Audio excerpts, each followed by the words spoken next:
Kimmel tricks people into thinking Lara Trump's song is new Taylor Swift. Taylor Swift fans have been counting down the seconds until the release of her much-anticipated new album, The Tortured Poets Department, which arrives today. But it was the Swifties who ended up being tortured when Jimmy Kimmel decided to prank a few of them by attempting to pass. Anything is possible. Lara Trump's painful-to-hear new single, off as a track from Swift. Spoiler alert, no one was impressed. Taylor Swift's album isn't the only major release this month, Kimmel told his audience on Thursday. It's the biggest, but we also got a new single a couple weeks ago from RNC co-chair and former first daughter-in-law Lara Trump.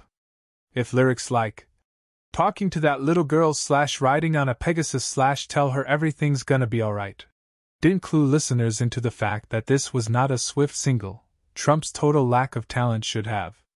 Taylor Not Too Swift was Kimmel's nickname for Eric Trump's better half.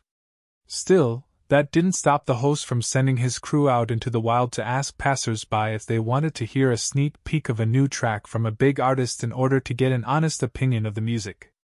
Honestly, it's not very good, was about the nicest thing anyone said about the tune. It's terrible, was a less nice review. One woman claimed that it sounds really robotic, more like AI, which seems to be a fair assessment. When these same listeners were then told it was Swift, one wondered, did she hurt her voice? I don't want to offend the Swifties, offered one man, but that was the single worst thing that she has ever released that I have personally listened to in my ears.